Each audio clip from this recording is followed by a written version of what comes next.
Você tem inveja do seu irmão, minha mãe sussurrou sobre o bolo de aniversário. Então deixe ele pagar suas contas, rebati e desliguei todas as contas de luz, cartões e pagamentos de aluguel. Meu nome é Matthew e tenho 35 anos. Moro sozinho em uma área tranquila de Boulder, Colorado. Trabalho em uma pequena empresa de tecnologia, não é um grande emprego, mas dá para pagar as contas inclusive as dos meus pais, pelo menos até ontem. A verdade é a seguinte: ninguém te conta como realmente é ser o confiável da família. As pessoas não te valorizam de verdade. Só dependem de você como uma ferramenta que pegam quando algo quebra. Você não é o preferido. Você é aquele que chamam em emergências. O que sempre é esperado pagar. O que é ignorado até que precisem de alguma coisa. Para mim, tudo começou devagar. Primeiro, ajudei com a conta de telefone. Depois, paguei alguns meses de aluguel para que minha mãe pudesse comprar os remédios dela. Depois disso, me vi assinando como fiador de empréstimos e consertando a internet deles do meu apartamento, tudo isso enquanto trabalhava em tempo integral. Mas esse jantar de aniversário deveria ser diferente. Eu não os vi havia meses. Levei uma garrafa de vinho e um presente para minha mãe. Até me barbei e me vesti bem para parecer apresentável. Seja lá o que aparecer família signifique. Meu irmão mais novo, Timothy, já estava na casa. Claro, ele sempre está.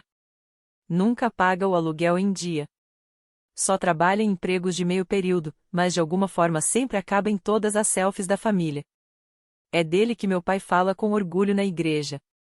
E agora, estacionado na garagem, estava um SUV híbrido novinho em folha. Um presente deles para o Timothy. Você mora longe demais para voltar para casa nas festas de fim de ano, disse Timothy com um sorriso presunçoso quando entrei. Parece que vai passar sozinho de novo. Eu não respondi. Ainda não. Esperei durante o jantar. Fiquei sentado ali, ouvindo as conversas estranhas e superficiais, ignorando o fato de que ninguém mencionou os cartões de Natal que eu tinha enviado. Esperei até meu pai erguer a taça e fazer um brinde ao Timothy por sempre estar presente. Então, meu pai me entregou meu presente, um par de meias de lã baratas, enroladas. São térmicas, ele disse. Já que você vai de bicicleta pro trabalho, né? Claro. Não foram as meias que me magoaram. Foi o que elas representavam. Eu pago metade da hipoteca deles. Cubro as contas de telefone. Já cheguei a mandar dinheiro às 3 da manhã, do banheiro de um hotel, enquanto estava em uma viagem de negócios, porque minha mãe disse que o aquecedor tinha quebrado e eles estavam congelando. E, mesmo assim, de alguma forma, continuo sendo invisível. Então, eu apenas sorri, saí da casa e fiz uma ligação. No dia seguinte, a energia deles acabou. Foi aí que a verdadeira história começou. Eles começaram a me ligar 13 horas depois do apagão. Primeiro, minha mãe ligou. Depois, meu pai. Depois, Timothy. Tinha chamadas perdidas, mensagens de voz, até um vídeo tremido da cozinha no escuro, iluminada por velas, como se estivessem fazendo algum ritual estranho. Eu não atendi. Porque aqui está o que eles não sabiam. O que nunca sequer pensaram em perguntar. A conta de luz, gás e água estava toda no meu nome desde 2020. Naquele ano, meu pai perdeu o emprego. Timothy voltou para casa. Só por um tempo, eu entrei para ajudar. Mas alguns meses viraram alguns anos, e ninguém jamais me perguntou quando eu planejava parar de ajudar até o dia em que finalmente parei. Quando a companhia de energia confirmou que tudo tinha sido desligado, recostei na cadeira, abri uma lata de refrigerante e fiquei assistindo as mensagens chegarem sem parar. Você devia ter nos avisado. Sua mãe está congelando. Matthew, você está mesmo chateado por causa de um par de meias? Essa última foi do Timothy, com um emoji rindo. Tirei um print para nunca esquecer o tom. Logo depois, apareceu uma notificação de grupo. Minha mãe tinha me adicionado de volta a um bate-papo chamado Família em Primeiro Lugar. Mãe, podemos conversar como adultos? Pai, você já deixou claro o seu ponto. Timothy, cara, sério, cresce. Mãe, você não pode simplesmente virar as costas para sua família. Isso não é amor. Eu? Você tem razão. Não é amor. É sobrevivência. E então saí do grupo de vez. Deixe-me deixar uma coisa clara, não foi tudo por causa das meias. Nem mesmo do carro. Isso foi só a fagulha final. O estrago vinha sendo acumulado há anos. Quer saber como esse estrago parecia? Em 2021, paguei a dívida de jogo do Timothy, $4.200. Ele disse que seria só dessa vez. Depois, descobri que usou parte do dinheiro para comprar ingressos de show. Troquei o laptop do meu pai depois que ele derramou o uísque em cima. Ele não me agradeceu. Só reclamou que não era um Mac. Paguei $7.800 pela cirurgia dentária da minha mãe. Depois fiquei sabendo que ela contou às amigas da igreja que pagou sozinha, com muito esforço e economia. E quando eu perdi meu próprio emprego por 2 meses, por causa de cortes na empresa, ninguém da minha família me ligou. Nem sequer para perguntar se eu estava bem.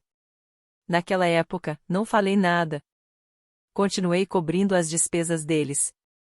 Continuei transferindo dinheiro, me convencendo de que era só até chegarem os reembolsos do imposto de renda.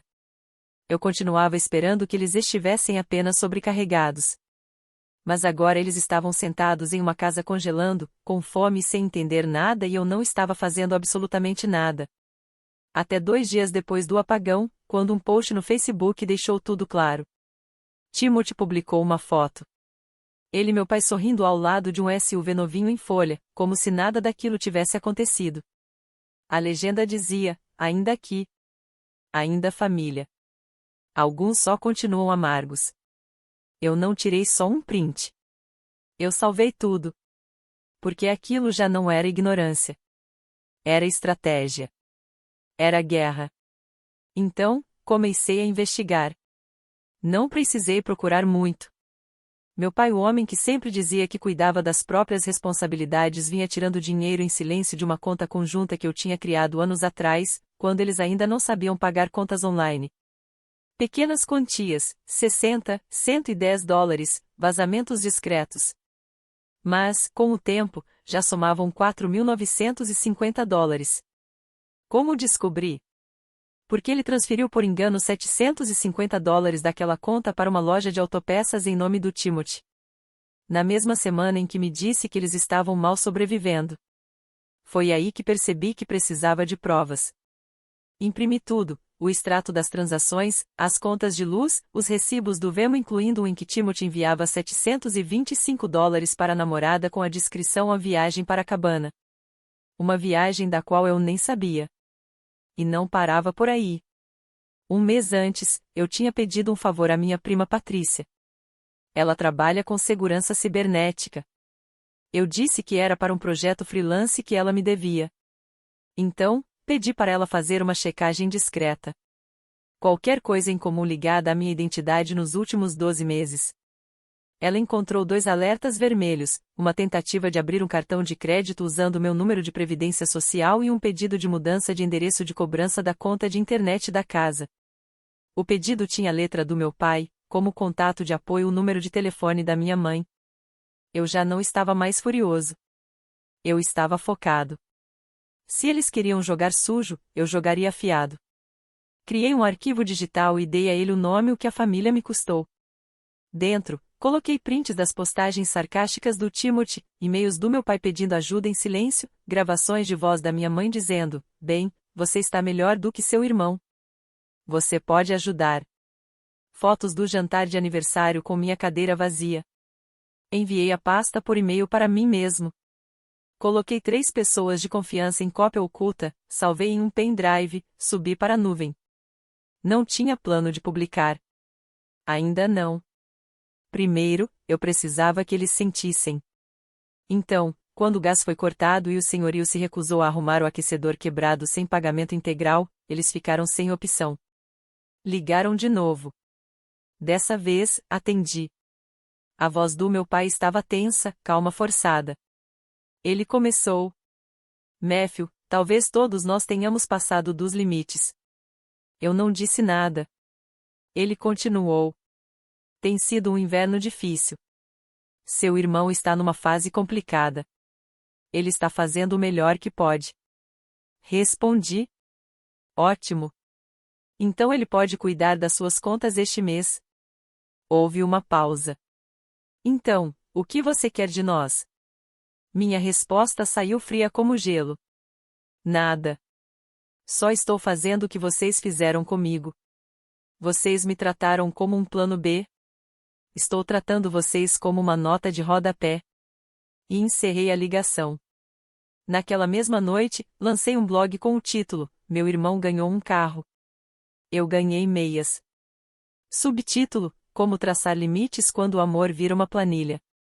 Não era vingança. Era liberdade. E eles ainda não tinham visto o que estava por vir.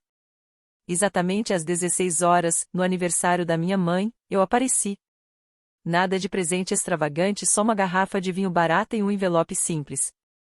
Sem aviso, sem recado. Provavelmente imaginaram que eu tinha sumido de vez, mas eu não estava ali para perdoar. Eu estava ali para encerrar nos meus termos. Para mostrar a eles o que realmente significava viver sem mim. Meu pai abriu a porta com a expressão de quem acabará de receber uma intimação judicial. O que você está fazendo aqui? Disse em tom monótono. Eu sorri. Vim celebrar a mamãe. Ou esse convite era só para a família de verdade de novo? Ele se afastou, duro, calado.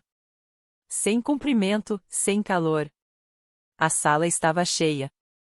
Mamãe, Timothy, até a prima Karen, aquela que sempre achava graça na humilhação, desde que não fosse dela. Os pratos estavam arrumados, a sala decorada. Por fora, tudo parecia perfeito. Coloquei suavemente o envelope no centro da mesa. Timothy semicerrava os olhos para ele. E isso aí, é o quê? Perguntou. Algumas coisas que encontrei, respondi, firme. Achei que todos deveríamos dar uma olhada. Dentro do envelope havia 3 itens. Um formulário de cartão de crédito preenchido em meu nome, aprovado 2 meses atrás. O nome era meu. A assinatura, não. Um recibo de um celular de $1.950, enviado para a casa do Timothy e cobrado no meu cartão. E um e-mail impresso da conta da minha mãe, que ele tinha esquecido aberta no meu iPad no último Natal. Dizia: o Dan sempre cobre. Ele nem vai perceber.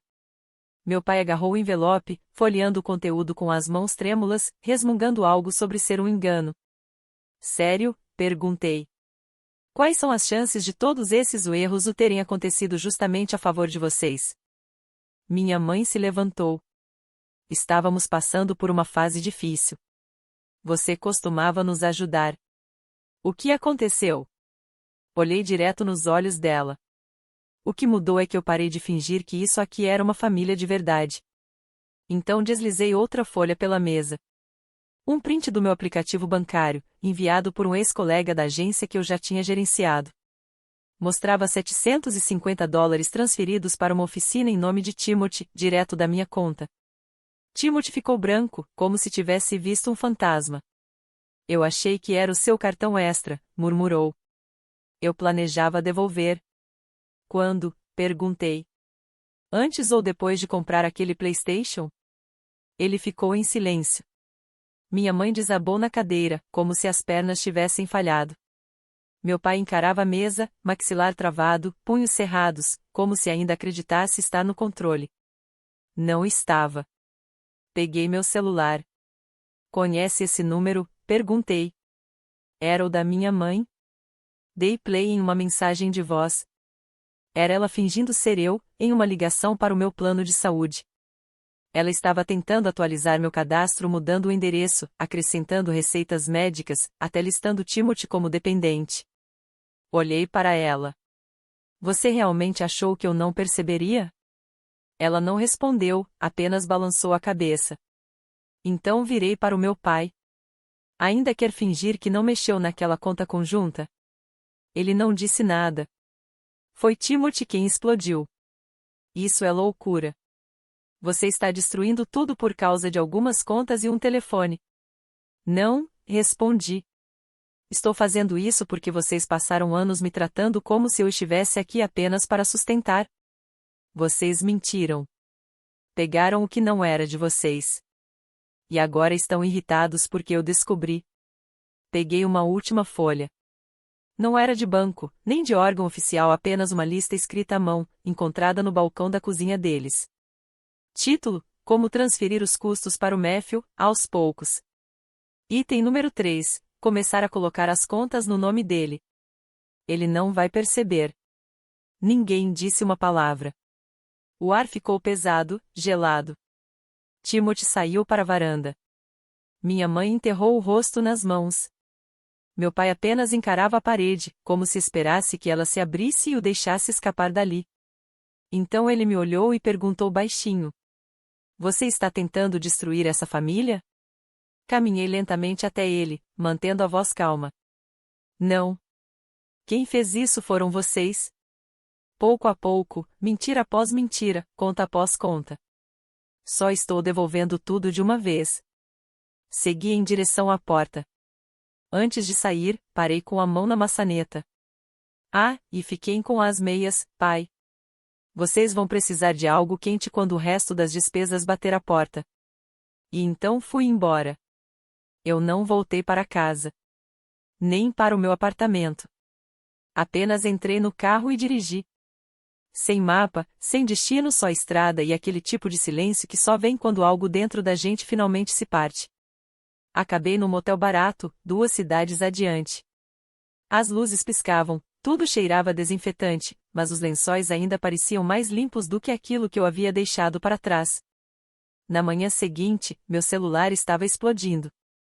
36 chamadas perdidas, 12 mensagens de voz, 3 contatos bloqueados e uma mensagem de texto do Timothy. Isso não acabou. Ele estava certo. Não tinha acabado. Nem perto disso. 3 dias depois, as coisas começaram a realmente desmoronar. Minha mãe me mandou um e-mail, algo que ela nunca faz, perguntando se eu tinha denunciado algo às agências de crédito. Disse que o cartão dela havia sido bloqueado. Eu não respondi. Na mesma noite, meu antigo senhorio ligou. Alguém havia ligado fingindo ser eu, perguntando sobre meu antigo contrato de aluguel. Quando o proprietário pediu uma identificação, a pessoa desligou. Desleixo, óbvio, desesperado. Era a hora do próximo passo. Cerca de um mês antes de tudo explodir, eu já tinha começado, discretamente, a organizar documentos para algo que nem acreditava que faria: cortar qualquer ligação financeira ou jurídica que ainda me ligasse à minha família. Acabei fazendo tudo em apenas um fim de semana. Contactei o banco e me removi de tudo que tínhamos em comum. Fechei a conta reserva por onde meu pai vinha passando as contas não pagas. Cancelei o débito automático da internet e da eletricidade deles de novo. Depois disso, falei com meu contador. Havia um pequeno traste que eu havia constituído, nada grande, só alguns títulos e investimentos que fiz quando ainda acreditava que um dia me aposentaria. Até então, minha família constava como beneficiária reserva. Isso mudou. A partir daquele momento, cada dólar iria direto para um fundo de caridade privado, pesquisas contra o câncer, apoio a desastres, auxílio a estudantes estranhos que nunca haviam mentido para mim ou me usado. Parecia o passo certo. Eles haviam desperdiçado o meu amor. Então agora, pessoas que eu nem conhecia receberiam o dinheiro no lugar deles. As consequências começaram a aparecer aos poucos. 2 semanas depois do jantar de aniversário, um amigo meu da farmácia onde minha mãe costumava pegar os remédios me ligou. Ele parecia desconfortável. Dan, você cancelou o seguro da sua mãe? Não respondi, só parei de pagar o que ela estava usando. Agora ela vai precisar providenciar o dela, como qualquer outra pessoa. Mas a confusão maior começou quando o senhorio deles me ligou. Não por educação, mas porque não tinha escolha. Matthew, eu não queria te envolver nisso, mas o seu nome ainda está no contrato de aluguel deles. Não mais. Em menos de 48 horas, enviei a papelada para me remover. Também entreguei ao proprietário documentos mostrando a renda deles, o aluguel atrasado e as contas não pagas dos últimos 3 meses. Ele parecia surpreso. Eles sempre agiam como se você só estivesse ajudando por bondade. Eu ri. Não. Eles agiam como se eu não tivesse escolha. 3 dias depois, recebi uma mensagem no Facebook da Karen, a prima que sempre zombava das minhas camisas e me chamava de Dan, o capacho. Ela não estava zombando dessa vez. Mandou um print de um grupo do qual eu não fazia parte. Timothy tinha postado a foto do carro dele. A mensagem dizia: vendendo essa semana. Preciso de dinheiro. Me chama no privado. Alguém respondeu: achei que seu irmão bancava tudo. Então Karen comentou: parece que o banco do Matthew fechou. Eu não respondi. Apenas olhei e deixei que eles se voltassem uns contra os outros. Mas o que mais me atingiu foi uma mensagem de voz do meu pai. Chegou às 2h13 da manhã. A voz dele estava rouca e lenta, como se tivesse bebido. Matthew. Ele murmurou. Você acha que é um herói agora? Acha que pode simplesmente ir embora como mocinho? Ele fez uma pausa, e então disse a parte que revelava a verdade. Você deveria ter continuado quebrado. Era isso. Essa sempre foi a mentalidade deles. Eu não era filho. Eu era uma ferramenta. Útil apenas se permanecesse calado e desse a eles o que precisavam. Mas agora eu estava livre, intocável. Um mês depois, me mudei não só para outro lugar, mas para uma cidade completamente nova. Sem atualização de endereço, sem informações de encaminhamento para a família. O novo apartamento foi alugado em outro nome. Até a luz e a internet foram instaladas por um serviço que escondia minha identidade real. Eu não estava me escondendo. Eu estava me protegendo. Comprei um segundo celular. O primeiro ficou desligado em uma gaveta, um túmulo para cada número que só me procurava quando queria algo de mim.